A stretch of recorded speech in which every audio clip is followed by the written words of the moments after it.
اور کوئی دلیل نہیں ہے کہ یہ بے گناہ ہے، یہ مجرم ہے، پھنستا ہے اور بری طرح پھنسے گا۔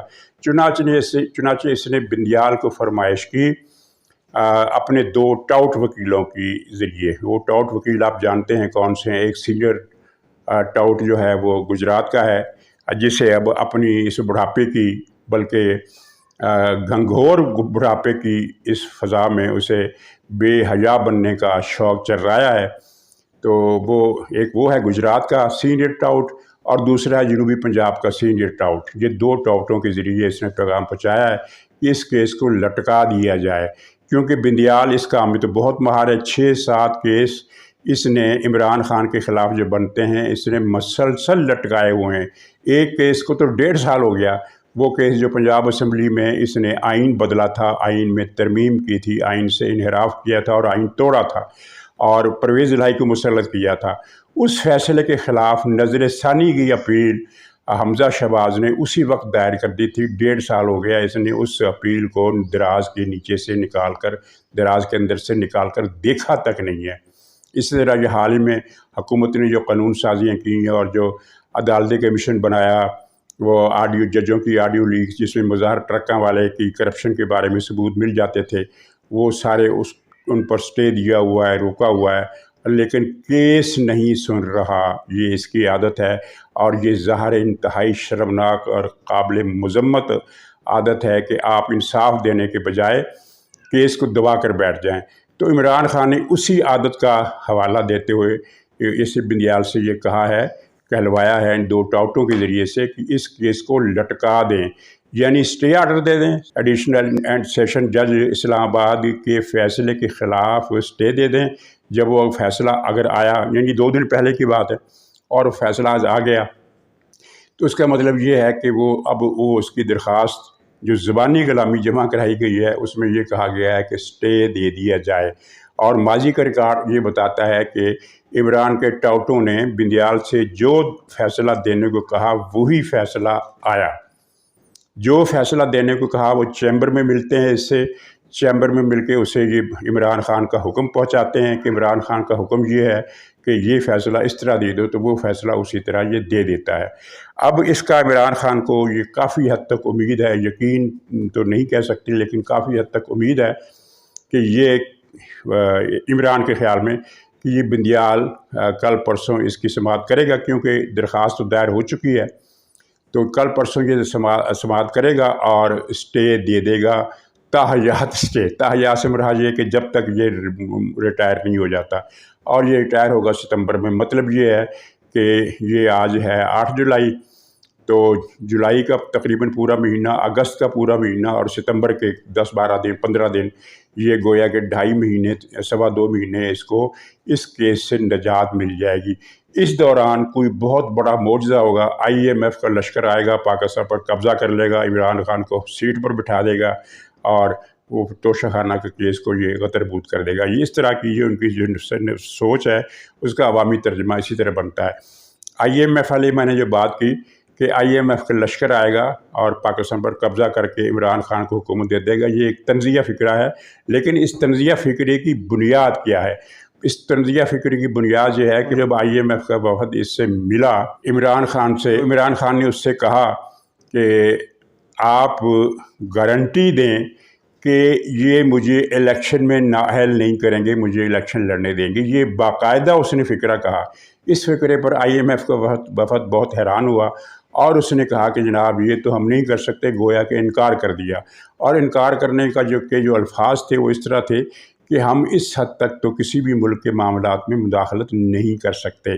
یہ گویا کہ مہذب لفظ تھے، اور اس کا عمومی آبجیکٹو جو ترجمہ ہے وہ یہی بنتا ہے کہ IMF نے اس عمران خان کی یہ احمقانہ درخواست سنی اور اسے موقع پر مسترد کر دیا۔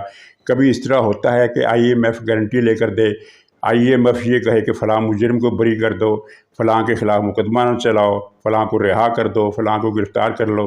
یہ چیزیں IMF کے یعنی اس کے دائرہ کار میں عمران خان کے خیال میں آتی ہیں، اس لیے اس نے IMF کے وفد سے یہ مطالبہ کیا۔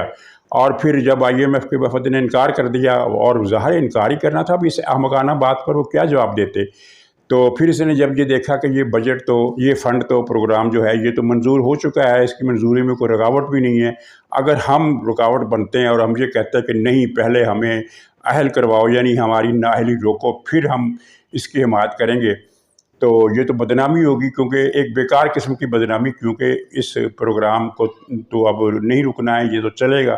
پھر اس نے مجبوراً آئی ایم ایف کے پروگرام کی حمایت کر دی اور غیر مشروط حمایت کی ہے۔ بعض لوگوں نے اس پر تبصرہ یہ کیا کہ دراصل فوج جو تھی وہ اس ساری گفتگو کو قریبی طور پر مانیٹر کر رہی تھی، اس لیے عمران خان نے کوئی منفی بات نہیں کی، حالانکہ یہ مفروضہ ابھی ایک بچگانہ سا ہے، یہ خیال یہ جو اندازہ جو لگایا گیا یہ بچگانہ ہے، اس لیے کہ عمران فوج کے خلاف جب بولتا ہے تو وہ بولتا ہے، پبلک میں بولتا ہے، غیر ملکی ایجنسیوں کو، نشریاتی اداروں کو انٹرویو دیتے ہوئے فوج کے خلاف بولتا ہے۔ ابھی کل ہی اس نے پھر یہ بکواس کی ہے کہ یہ جنرل عاصم نصیر نے نواز شریف سے لندن میں یہ وعدہ کیا تھا کہ پچھلے سال کی بات ہے، یعنی اپنی تقرری سے پہلے یہ وعدہ کیا تھا کہ تم مجھے آرمی چیف بنواؤ، میں پی ٹی آئی کا صفایا کر دوں گا، میں پی ٹی آئی کا خاتمہ کر دوں گا۔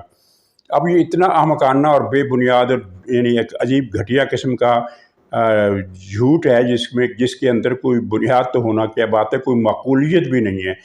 یعنی آرمی چیف نے نواز شریف سے یہ وعدہ کیا، یا نواز شریف نے آرمی چیف سے یہ وعدہ لیا کہ میں تمہیں آرمی چیف بناتا ہوں، تم نے پی ٹی آئی کے صفایا کرنا ہے، اور آرمی چیف نے کہا کہ میں صفایا کر دوں گا۔ حالانکہ جب سے عاصم منیر صاحب کی تقرری ہوئی ہے تب سے عمران خان کے خلاف کوئی بھی کارروائی نہیں ہوئی۔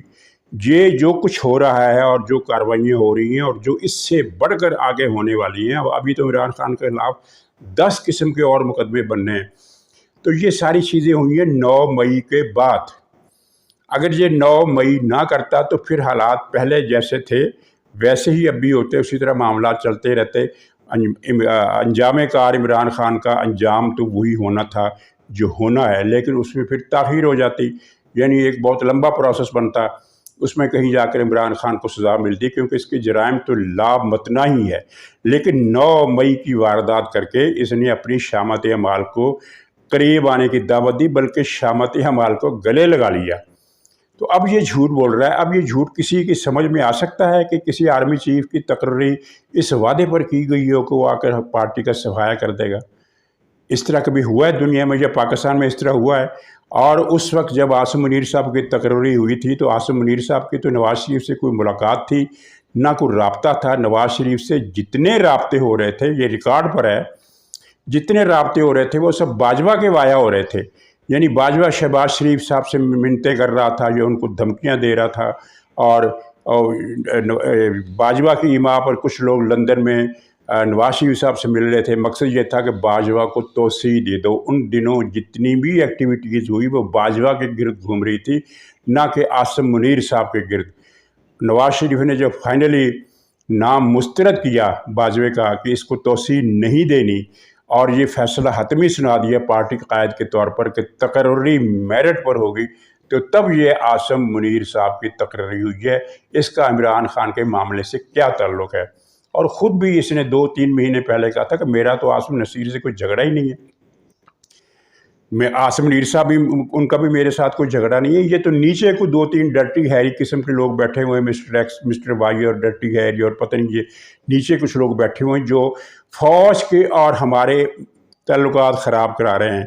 یعنی جنرل عاصم منیر صاحب کے میرے تعلقات جو خراب کر رہے ہیں، یہ نچلے درجے کے 4-5 لوگ ہیں، یہ وہ خراب کرا رہے ہیں۔ عاصم منیر صاحب کا ارادہ کوئی ایسا نہیں ہے میرے خلاف، اور نہ میرا ارادہ ان کے خلاف ہے۔ اب یہ خود اس نے مانا ہے 2-3 مہینے پہلے، اور مسلسل مانا ہے کہ عاصم منیر صاحب سے تو میرے کوئی مسئلہ نہیں ہے، کوئی اختلاف نہیں ہے، یہ اختلاف پیدا کرنے والے چند دوسرے لوگ ہیں۔ اور اب اس نے یکایک پلٹی کھائی، بلکہ کلٹی لگائی، اور یہ کہہ دیا کہ عاصم منیر صاحب نے تقرری سے پہلے میری پارٹی کو کرش کرنے کا فیصلہ کر لیا تھا۔ یہ اس طرح کا جھوٹ ہے۔ تو یہ جناب آئی ایم ایف کا قصہ ہے۔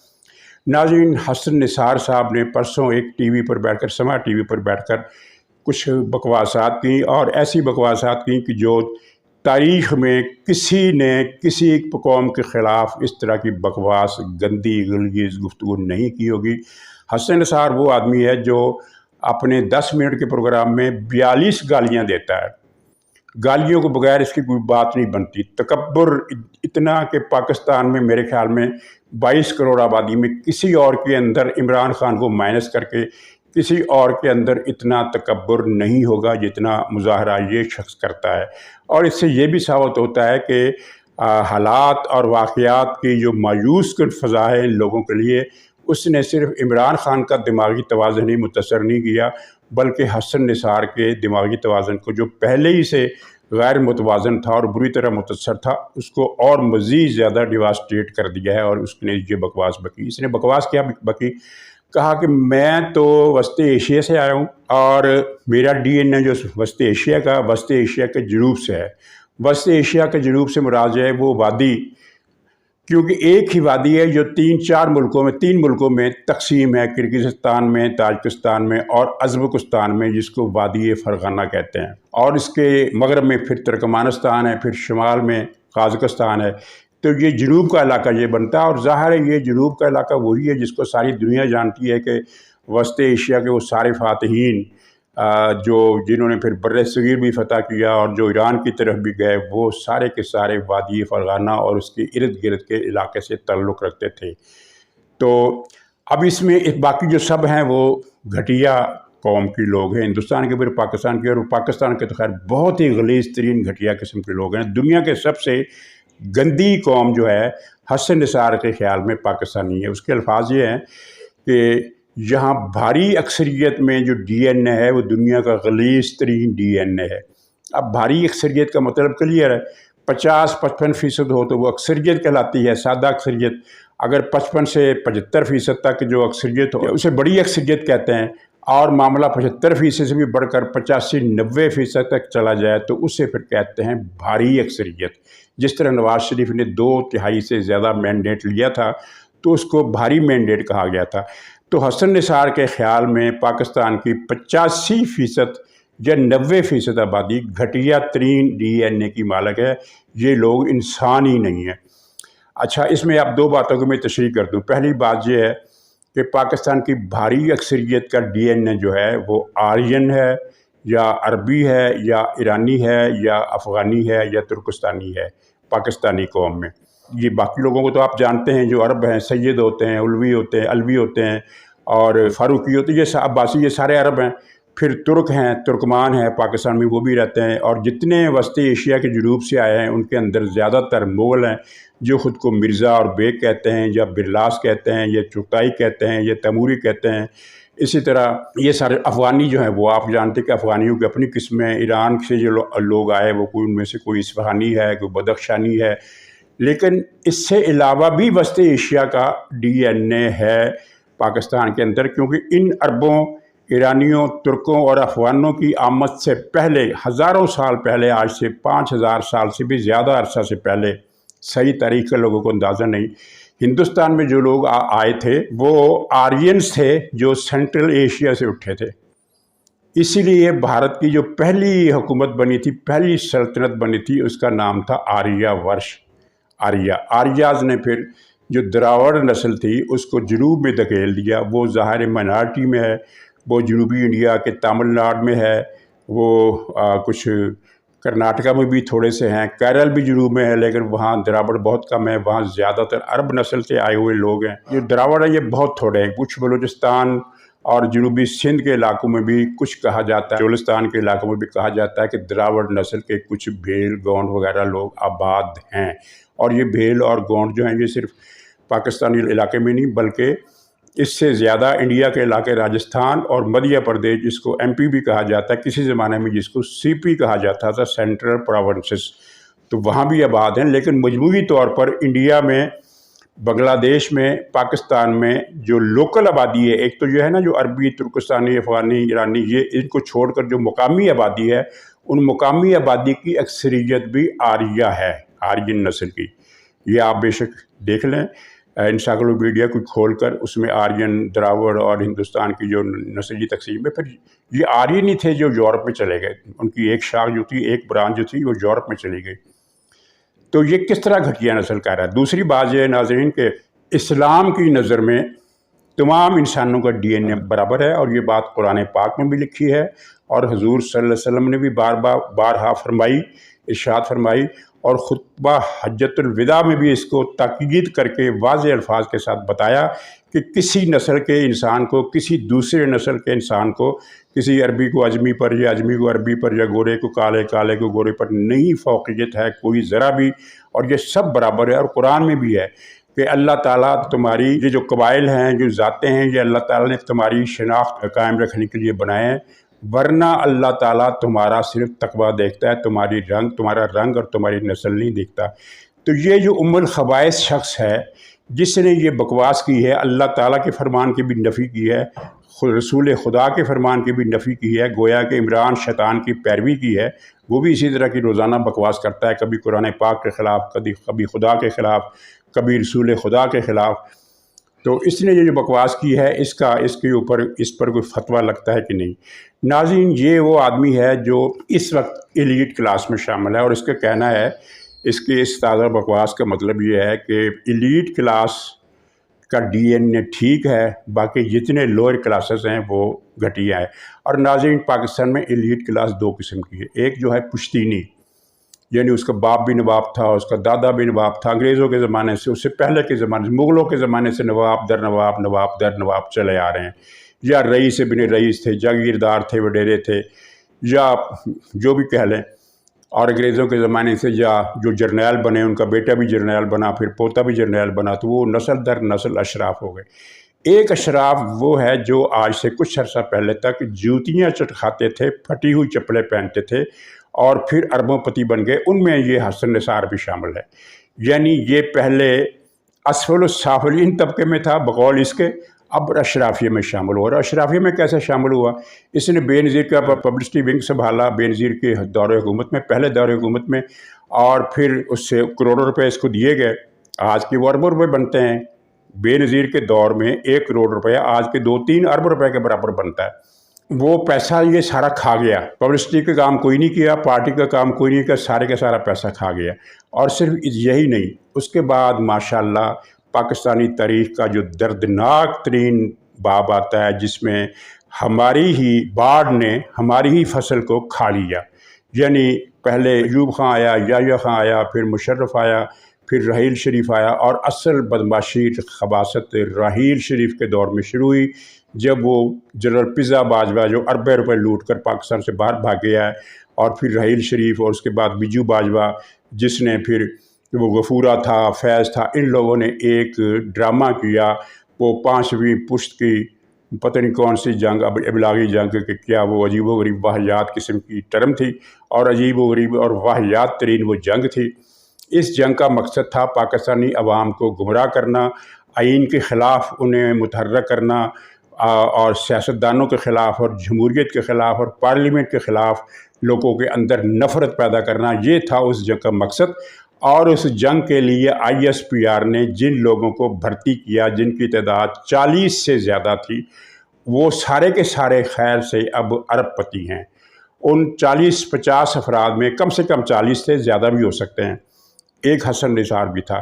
ISPR نے ان لوگوں سے ترانے لکھوائے، نعرے بنوائے، ٹویٹ کروائے، پروگرام کروائے، سب کا ایک ہی مقصد تھا کہ آئین کو گالی دینی ہے، جمہوریت کو گالی دینی ہے، پارلیمنٹ کو گالی دینی ہے، صدارتی نظام کے حق میں بات کرنی ہے، عوام کو گالیاں دینی ہے، عوام سے نفرت سکھانی ہے، عوام کے اندر انتشار پیدا کرنا ہے، عوام کے اندر فرقہ واریت پیدا کرنی ہے، عوام کے اندر نسلی خانہ جنگی کی راہ ہموار کرنی ہے۔ یہ سارے مقاصد بجو باجوہ، اور اس سے پہلے رحیل شریف، اور وہ پزا باجوہ، اور غفورہ شفورہ، فیضو شیضو، یہ سب اس جنگ کے ایک سپہ سالار تھے۔ تو اس جنگ میں ISPR نے حسن نثار اور اس جیسے 30-40-50 اور لوگ بھرتی کیے، جن کو اربوں روپے دیے گئے، اربوں روپے، کروڑوں لاکھوں نہیں، اربوں روپے دیے گئے۔ ان میں سے ایک تو خیر وہ مارا بھی گیا، ایک وہ ہے جو آج کل لاپتہ ہے، اور 3-4 جو ہیں وہ مفرور ہیں، ملک سے باہر ہیں، اور 10-12 جو ہے وہ تھوڑا قدرے خاموش ہو گئے ہیں، لیکن 20-25 کے قریب اب بھی سرگرم ہیں مختلف ٹی وی چینلز پر، اور ان میں یہ ایک حسن نثار بھی شامل ہے۔ اب اس نے اتنی بڑی گالی دی ہے جو پاکستان کی تاریخ میں اس سے پہلے کسی نے نہیں دی، نریندر مودی نے نہیں دی۔ وہ جو یو پی کا وزیر اعلیٰ ہے یوگی آدتیہ ناتھ یوگی، اس نے بھی پاکستان کو اتنی بڑی گالی نہیں دی۔ اس سے پہلے جو بھی پاکستان کے دشمن پیدا ہوئے، جنرل وہ کیا نام تھا اس کا، جگجیت سنگھ اروڑا، مانک شاہ، اندرا گاندھی، اور اس کے دور میں دوسرے لوگ، ان لوگوں نے بھی پاکستان کو اتنی بڑی گالی نہیں دی۔ دنیا میں کسی بھی جگہ اسرائیل نے، امریکہ نے، یورپ، امریکہ، ہر جگہ پاکستان کی دشمن لابیاں بیٹھی ہوئی ہیں، کسی بھی لابی نے پاکستان کو اور پاکستانیوں کو اتنی غلیظ گندی گالی نہیں دی جو ماں بہن کی 1000 گالیوں پر بھاری ہے۔ اس نے کہا کہ پاکستانی گھٹیا ترین قوم ہے، گھٹیا ترین ہے، جس کا ڈی این اے دنیا بھر میں غلیظ ترین ڈی این اے پاکستانی قوم کا ہے۔ پاکستانی قوم کو اتنی بڑی گالی کا تصور بھی نہیں کیا جا سکتا۔ اب کوئی پوچھے جا کے وزیر اعظم شہباز شریف سے، army chief general Asim Munir صاحب سے، کہ جناب کیا پاکستان کو اتنی بڑی گالی دینے کی کسی اور کو بھی اجازت ہے؟ یہ اجازت نامہ صرف حسن نثار کے لیے مختص کیا گیا ہے، جس کو ملی ترانے رکھنے کے لیے، گانے کے لیے تم نے اسکرپٹ بنانے کے لیے بھرتی کیا ہوا ہے، اور اب بھی سنا ہے اس کو رقم مل رہی ہے وہاں سے۔ تو ناظرین، یہ ایک دردناک معاملہ ہے اور بہت تکلیف دہ معاملہ ہے۔ تو بہرحال کیا کیا جا سکتا ہے؟ شہباز شریف صاحب تو مست قلندر قسم کے وزیر اعلیٰ ہیں، ان کی تو ساری عنایات ہی ان پر ہوتی ہیں جو اسی قسم کے لوگ ہوں، ثاقب نثار ہو یا بجو باجوہ ہو۔ بجو باجوہ کے تو شہباز صاحب مرید تھے، اور پھر وہ بندیال صاحب کے تو وہ عاشق ہیں۔ بندیال صاحب کو قدم قدم پر انہوں نے فائدہ پہنچایا ہے، ان کی مرضی کے جج دیے، ان کی مرضی کا اٹارنی جنرل دیا۔ اب بھی جو اٹارنی جنرل لگا ہوا ہے وہ حکومت کا آدمی نہیں ہے، وہ بندیال کا آدمی ہے، وہ عمران کا آدمی ہے، اور بندیال کی تنخواہ میں بھی 2.5 لاکھ روپے کا اضافہ کر دیا۔ غریبوں پر شہباز شریف نے ٹیکس در ٹیکس لگائے ہیں، کوئی مد ایسے نہیں چھوڑی ہے شہباز شریف صاحب نے کہ غریبوں کے لیے سانس لینا بھی ممکن رہے۔ لیکن وہی شہباز شریف جو غریبوں کی گردن پر دونوں پاؤں رکھ کر کھڑا ہو گیا ہے، وہ بندیال کو فائدے پہنچا رہا ہے۔ اس سے اب کیا مطالبہ کرے کہ حسن نثار کو پکڑے؟ بہرحال اجازت دیجیے، انشاءاللہ اگلے پروگرام میں پھر ملاقات ہوگی، تب تک کے لیے خدا حافظ۔